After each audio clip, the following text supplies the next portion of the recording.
World War I, Nationalism, Imperialism, Militarism. Introduction.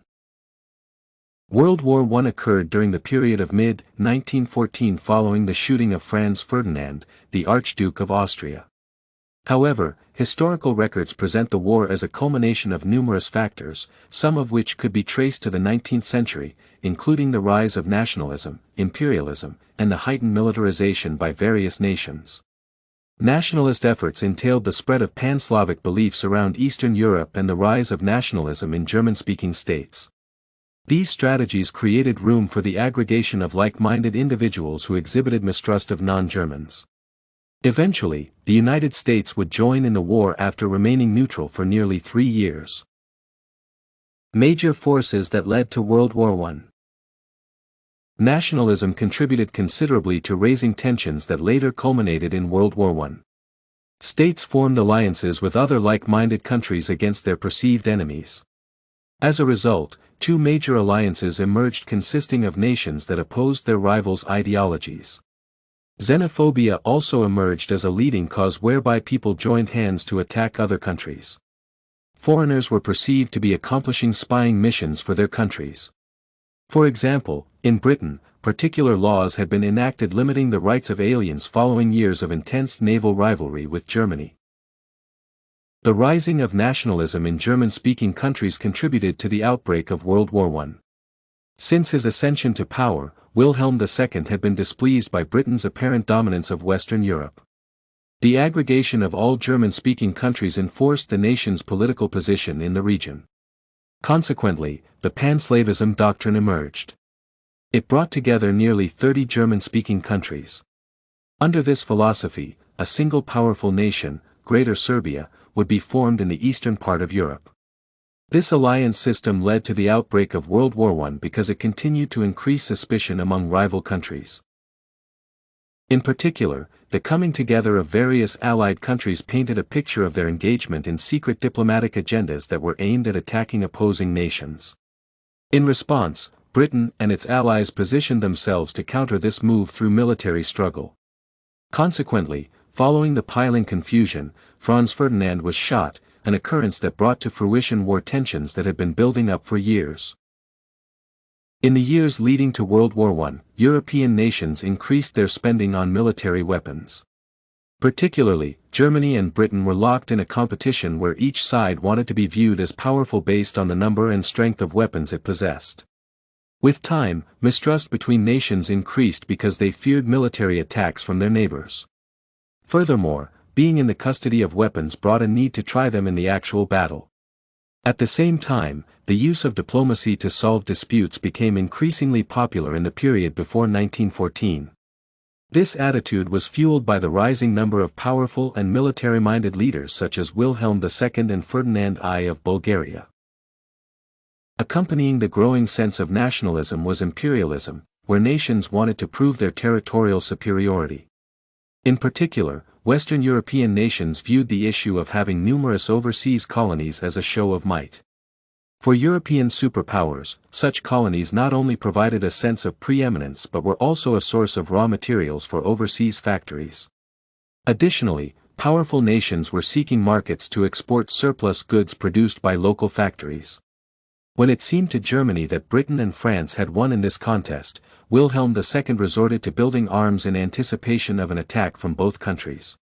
Britain and France also responded by expanding their military stock, thus further escalating the already existing tension. The entry of America into World War I.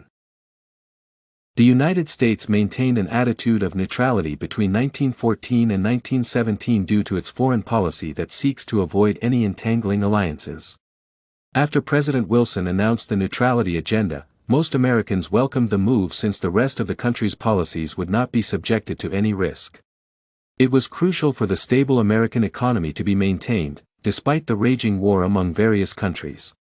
The president chose the policy since it was important to offer security to diverse populations in the United States. In an address to Congress, President Wilson asserted that the allegiance of ethnic minorities to their countries of origin was against the neutrality policy. Hence, media platforms were supposed to report positive information from the public and politicians because capturing ethnic differences would result in tensions and, consequently, combat.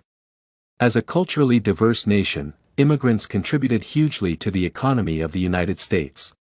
However, they still practiced the traditions and customs of their countries of origin. News regarding Germans' atrocities in Belgium fueled the move by America to join the war after media agencies ran stories of the killing of unarmed civilians while others were left with life-threatening injuries. As a result, most Americans of German origin flocked to the country's German embassy to be allowed to go back home to join the war. In addition, the United States businessperson supported the preparedness movement, which campaigned for military strengthening to engage in the war. J. P. Morgan, an American banker and financier, funded French and British armed forces to a tune of $3 billion. In 1915, a passenger ship, Lusitania, sunk off the coast of Ireland with over 1,000 passengers on board. This accident, which was blamed on a German submarine, further triggered the conflict between Germans and Americans. After the decision to join the war was reached, America contributed hugely by providing financial and military support to Allied troops in Europe. This input threatened the participation of the already exhausted German and Russian soldiers. Hence, the United States contributed to the conclusion of World War I, especially through its supply of excess weapons and armed forces that forced German and Russian troops to surrender, thus leading to the end of the combat in 1918. Conclusion: the Treaty of Versailles. The defeat of the Treaty of Versailles is primarily linked to President Wilson's inability to advance his 14 points to the designated European forces. This situation led to a unanimous disapproval of the proposed ideas that did not emphasize the expected justice. Wilson's proposal was met with stiff opposition since it was seen as an effort to stifle diplomatic relations. Henry Cabot Lodge, the Republican leader of the Senate, vehemently opposed the treaty since the interests of the United States were not well represented. Wilson's failing health made him unable to rally support for his ideas, thus resulting in the defeat of the Treaty of Versailles. Before the end of the war, President Wilson outlined his plan labeled Just Peace, which was meant to conclude the war that had breached countries' international relations. Woodrow explained the need for having a safer world that included a reduction in trade barriers, an end to increased secret diplomacy, and transportation freedom in various seas. Following the defeat of the Treaty of Versailles after World War I, America continued to hold a strategic position in the period between 1920 and 1930. It steered the formation of an international organization, the League of Nations, (LN), which aimed at preventing such conflicts in the future. This intergovernmental agency sought to offer a platform where countries could address global conflicts. Although the United States declined to be part of the LN, the organization helped in healing the world after World War I.